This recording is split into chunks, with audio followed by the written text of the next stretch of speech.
Let's get into it. Some men walk into your life wearing the mask of a partner, but underneath, they're just well-dressed distractions. The kind who know exactly what to say to keep someone hooked, but will vanish the moment it's time to step up. They're not looking to build anything real. They're looking to take energy, attention, emotional labor. And if you've ever felt confused, drained, or stuck in a "what are we" spiral, chances are one of them has crossed your path.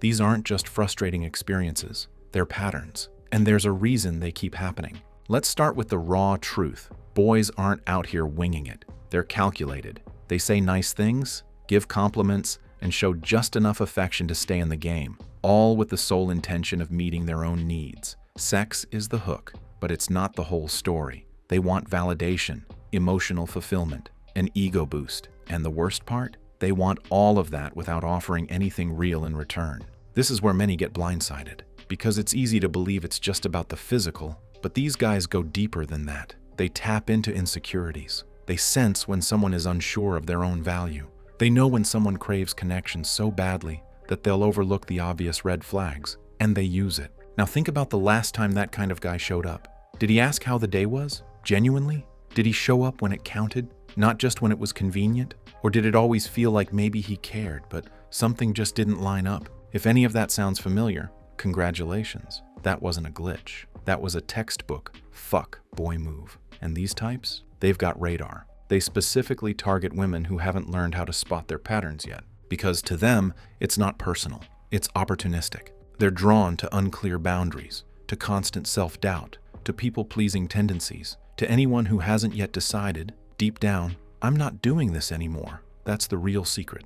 Fuckboys don't magically appear. They're drawn in like metal to a magnet when someone still has open doors they haven't learned to close. Now here's the empowering part. This isn't about blame. It's about awareness. Understanding this dynamic is the first key to breaking the cycle. Because if the same low-effort, emotionally unavailable guys keep showing up, it's not a coincidence. It's an invitation to shift something internal. The question is, how? Well, it starts with flipping the script. Attracting high-quality men isn't about changing appearance or pretending to be someone else. It's not about playing games. It's not about outsmarting anyone. It's about standing so fully in self-worth that the wrong people lose interest entirely, and the right ones step forward. The moment that inner shift happens, the outside world catches up. Let's take a deeper look at the difference between who gets repelled and who gets pulled in. High-quality men, the ones looking to build, to grow, to love with intention, they're wired differently. They're not intimidated by strength.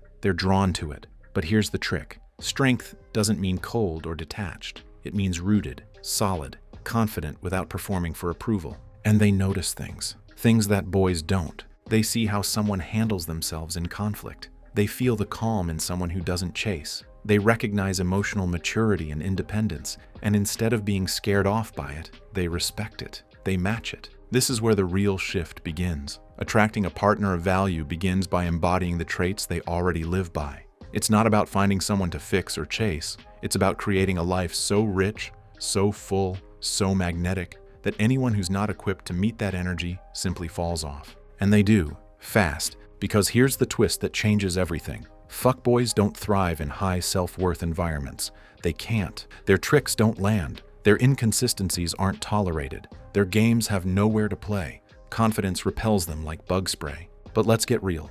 What does that confidence actually look like? It's not loud. It's not flashy. It doesn't scream, "I don't need anyone." It's quiet, grounded, unshakable. It's knowing that rejection doesn't mean failure. It's holding standards without needing to explain them.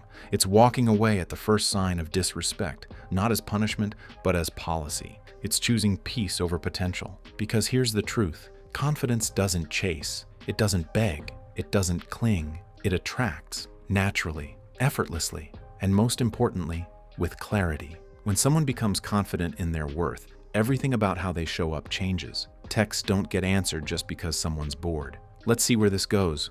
No longer passes as acceptable. Breadcrumbs don't get mistaken for effort. And when that energy starts showing up consistently, boys stop. They don't step up. They walk away. Because manipulation doesn't work when the target is already self-assured. Now let's talk about boundaries. This is the real game changer. Boundaries aren't walls. They're filters. They don't push people out.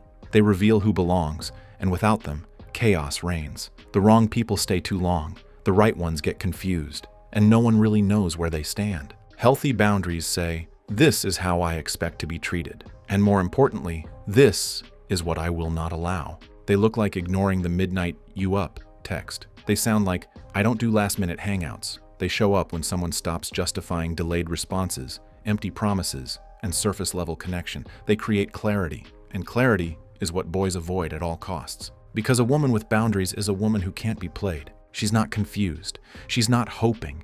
She's not hanging around waiting for potential. She knows what she wants and isn't afraid to lose someone who doesn't deliver it. This energy isn't just attractive, it's addictive to the right kind of man. The kind who makes plans and follows through. The kind who doesn't shy away from labels, consistency, or emotional depth. The kind who's not looking for someone to complete him, but someone to walk beside him. And those men, they're out there, but they're not showing up in spaces filled with chaos, confusion, or desperation. They're showing up where self-worth is high, energy is protected, and standards aren't negotiable. Now here's where many get it twisted.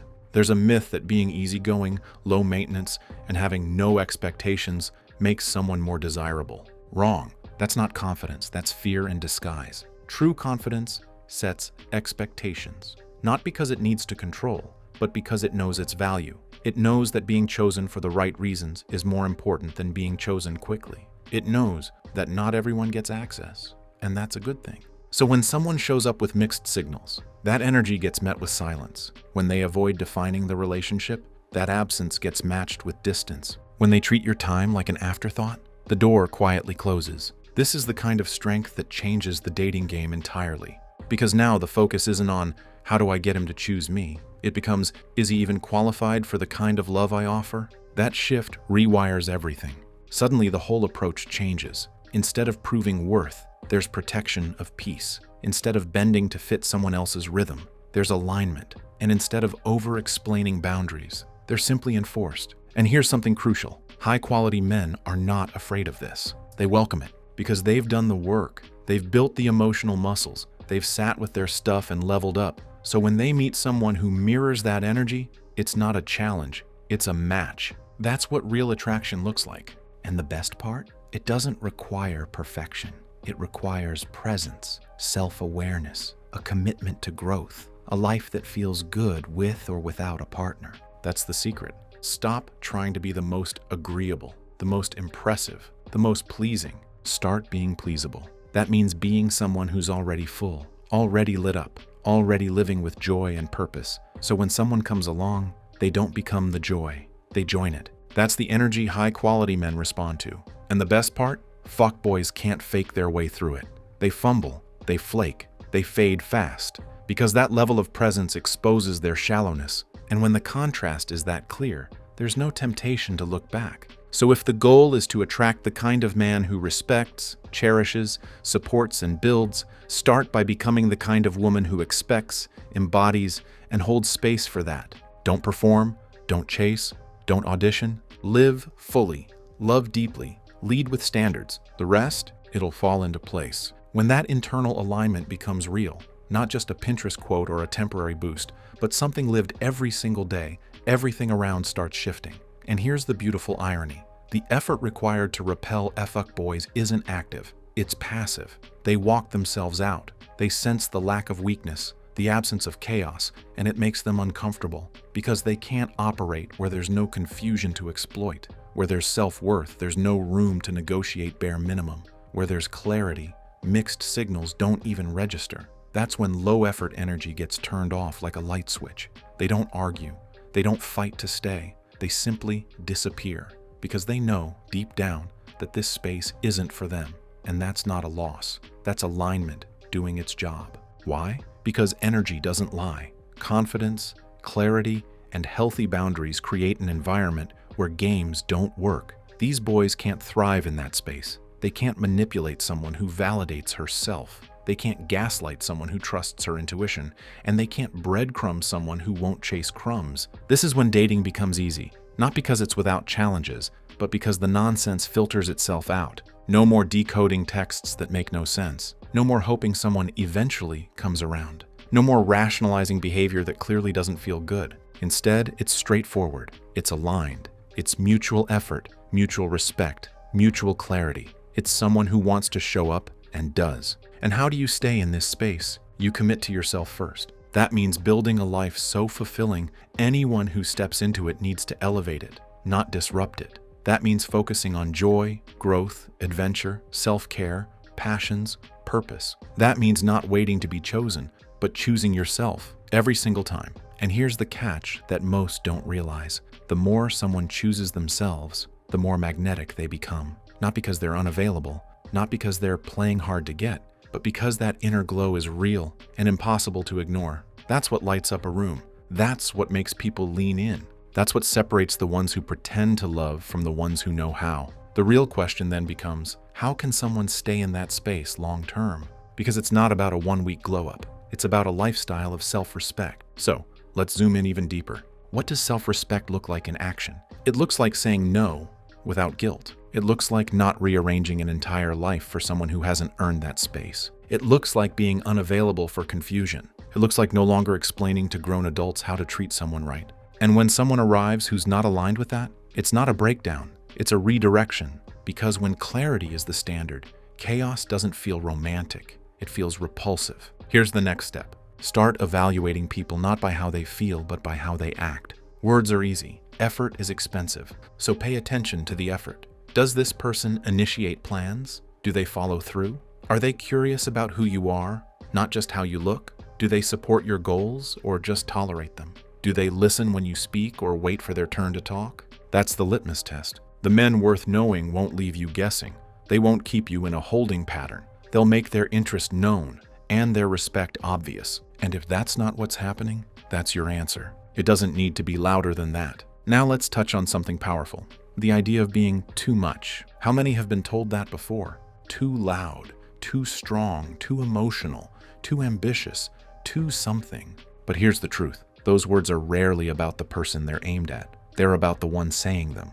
Because for someone who isn't secure, anyone who is becomes threatening. But for the right person, none of it is too much. The ambition is inspiring. The emotions are welcome. The strength is sexy. The passion is a gift. The idea isn't to shrink. The idea is to expand and let those who can't hold that expansion excuse themselves. Because dating isn't about proving worth. It's about showing up fully and letting someone else meet that energy or miss out. And when that shift becomes embodied, it's no longer about asking, will he like me? But do I even like him? That question changes the power dynamic instantly. And speaking of power, let's talk about it in the context of mystery. Because there's a huge difference between being mysterious and being closed off. Being mysterious doesn't mean being vague. It means being intentional. It means not giving everything away on day one. It means letting connection unfold instead of rushing to create intimacy with someone who hasn't earned it yet. That pace, that rhythm, it creates space. Space for someone to prove who they are. Space for real alignment to emerge. Space for intuition to speak up. Because intuition doesn't scream, it whispers. And when the volume of chaos goes down, that whisper becomes clear, which leads into one of the most underrated dating superpowers, patience. The modern dating world moves fast. Swipe, match, message, ghost, repeat. But the kind of connection that lasts, that's built, not rushed. So slowing down isn't a setback, it's a strategy. Letting someone show consistency over time. Observing their behavior when it's inconvenient. Watching how they handle no. Listening more than explaining. Waiting until trust is earned, not just assumed. That's the real play. Because while boys come in fast and flashy, real men come in steady and secure. They don't need to overwhelm with love bombing. They're not looking to rush intimacy to mask emotional immaturity. They know that real connection takes time, and they're willing to invest in that process. That's the difference. So here's the blueprint. Stay grounded, stay kind, stay curious but cautious. Lead with energy that says, I'm whole already. Let connection be earned. Let effort be the entry ticket. Let peace be the priority. Because here's the truth no one talks about. Love isn't meant to be loud chaos. It's meant to feel like safety, like calm, like exhale. So if it feels like anxiety, it's not alignment. If it feels like guessing, it's not connection. If it feels like chasing, it's not mutual. And that's the new standard. Not because it sounds good, but because it feels good. So let the boys exit stage left. Let the ones who can't match your energy fall away without explanation. Let the space they leave be filled with peace, purpose, and eventually, partnership. not someone who completes anything, but someone who complements what's already incredible. Because that version of life, it's not a fantasy. It's what happens when self-worth becomes the baseline. Let him find that version of you. You're not too much. You're just enough for the right one, and he'll know it the moment you walk in. Let's keep the conversation going. See you in the next one.